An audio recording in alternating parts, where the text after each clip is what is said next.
nari mbakumbuye, nari maze igihe kirekire tutavugana kubera impamvu z'uko nari ndi mu mirimo myinshi, ariko ndabakunda kandi ndabazi namwe murankunda.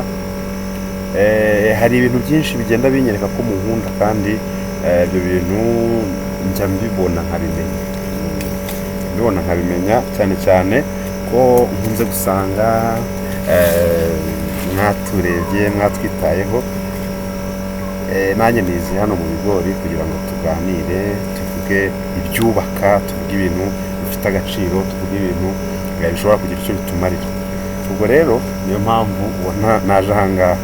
Nta kibazo, ni igihe cy'akavura, ni igihe cy'akazuba kari kugenda kaboneka, akazuba kakaboneka n'akavura kakaboneka. Nta kibazo, ntacyo bitwaye. Imana ishimwe. Reka dusenge. Turagushimye Mana yacu, turagushimye Mana igira neza, tugushimiye ko watwitayeho, uzongera uhabwe icyubahiro. Hari icyo ushaka kuri twebwe, hari icyo ushaka ku bantu bawe, hari icyo ushaka ku bakozi bawe. Niyo mpamvu wemeye ko tuza ahangaha, izina ryawe rihimbazwe. Uyu mwanya wa none rero reka tuze twereke ijambo ryawe tugiye kumva, kugira ngo wigaragaze nk'Imana kuri twe kandi ukore imirimo n'ibitangaza. Ibishoboka byose ubikore, ariko agaciro kawe kagume mu mitima yacu, agaciro kawe kagume muri twe, ndetse n'icyubahiro cyawe kitubeho, kugira ngo uzajye uhabwe icyubahiro. Uko uhishuye umuyaga, uko uzunguza bino byatsi n'ibiti, aba ari nako Mwami Imana yacu uhuha umuyaga w'Umwuka Wera mu mitima yacu, kugira ngo Mwami Imana yacu tubashe gukora ibigutunganiye. Urakoze rero, uduhe kugendera mu nzira zikwiriye, kandi wirukane imbaraga z'umwanzi zose, wirukane gukora kose kwa Satani, ahubwo ineza yawe aba ari igaragara hano hantu. Tubisabye twizeye mu izina rya Yesu Kristo umwami wacu, amen. Mwakoze kudukurikira, mwakoze kutwitaho. Nzi neza ko mudukunda, kandi abenshi muri mwe mwagiye mubitumenyesha, mwagiye mutubwira ko mudukurikira, mutubwira ko mudukunda. Akaba ariyo mpamvu natwe tuba twihatira kuza kubana namwe, tuba twihatira kuza gukorana namwe. Hano hantu ndi rero bibaye ngombwa ko Imana ingezaho iri jambo kugira ngo ndibabwire, kandi iri jambo ni iryo gukiranuka, ni iry'agakiza. Ubwo rero ndashaka kugira ngo ukuboko kwawe gukora ibikiranuka, ukuboko kwawe gukora ibyiza, nyabona ntikugacika intege. Ni ijambo turasanga mu Migani igice cya 10, mu Migani igice cya 10. Ariko ngira ngo nkubwire ngo ibyo ukora byose ongeramo imbaraga.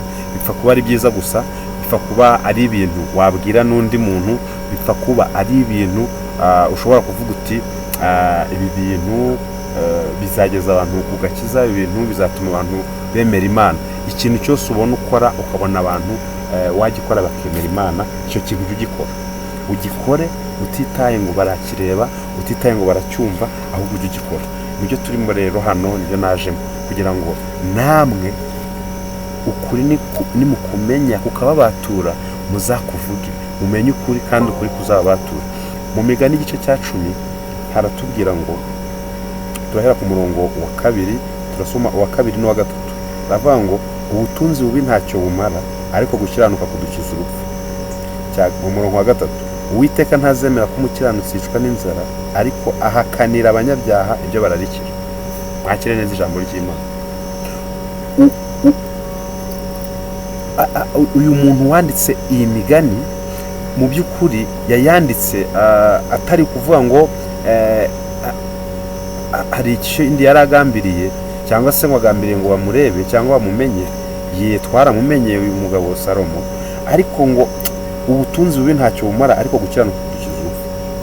Iri jambo yaryanditse ngira ngo agambiriye kugira ngo tureme gukiranuka muri twe, tuvuge amagambo yo gukiranuka, dutekereze ibitekerezo byo gukiranuka, twe gutekereza ibintu bipfuye kubaho.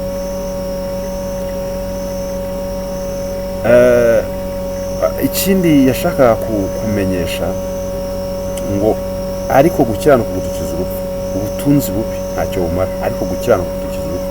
Ni ukuvuga ngo ubutunzi bubi, niba hari ibyo utunze ukaba uzi ko muri wowe ari ibintu wakuye mu nzira mbi, ari ibintu wakuye mu nzira mbi, ndagira ngo nkumenyeshe ngo ubwo ni ubutunzi bubi. ubutunzi bubi ntacyo bumara, ntacyo bumara se, nta kintu ubutunzi bubi bumara.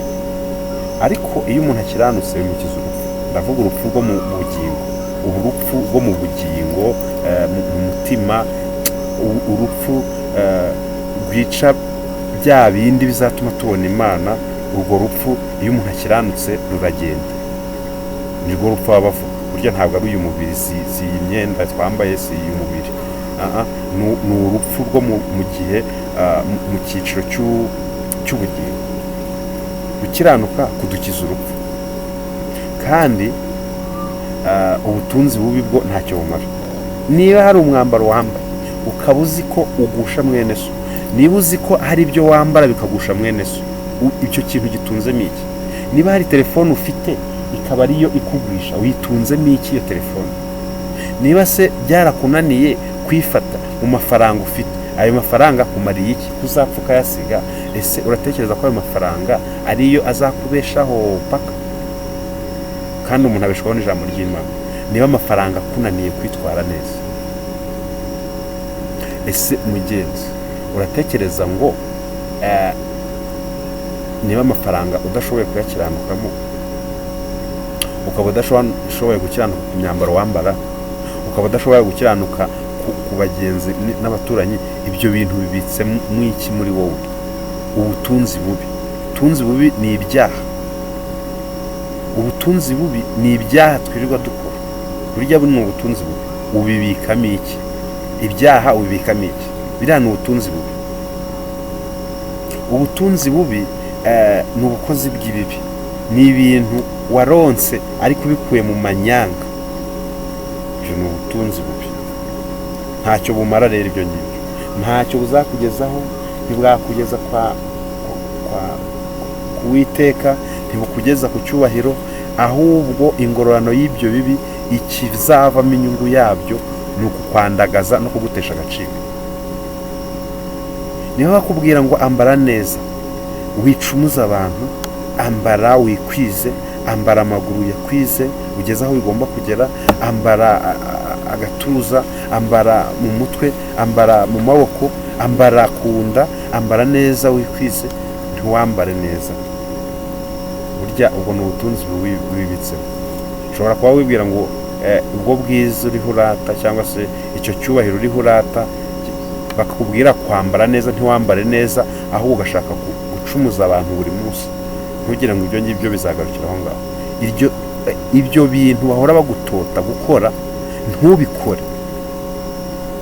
Wowe ugashaka gukora ibyo Imana idashaka, ugashaka gukora ibigusha bagenzi bawe, ibyo bintu bizakubera byo.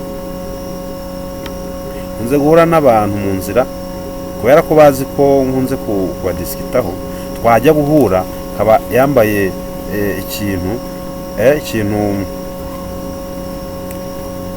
ahubwo bo bambaye nk'iri koti nambaye, baba bambaye birebire, baba bambaye ibintu bimeze gutya bigufi.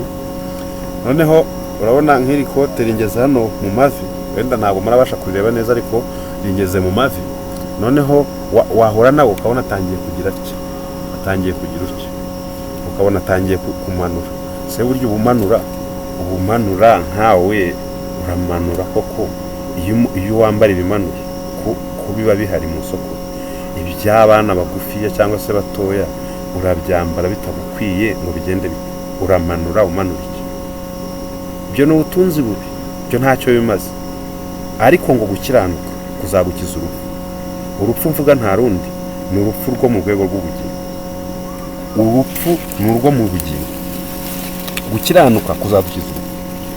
Gukiranuka kuzagukiza urupfu. Ntabwo ari urupfu runo rwo kwa muganga, runo umuntu arwara kanseri agapfa. Oya, hari urupfu rwa kabiri, urupfu rundi, rwa rundi njya mbabwira, rw'umuntu azapfa agapfa n'ubugingo bwe. Burya ubugingo burakaze. Ubugingo bwacu Imana yaburemye ku buryo bw'igitangaza, yaremye ubugingo ku buryo bw'igitangaza.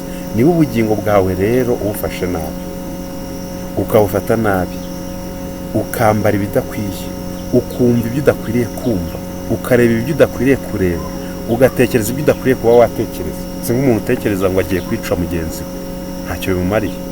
Ibyo ni ubutunzi bubi uri kubika mu mutima wawe. Ariko ngo gukiranuka kudukiza urupfu. Kandi iyo umuntu amaze gukiranuka, ngo Uwiteka ntabwo yakwemera ko yicwa n'inzara.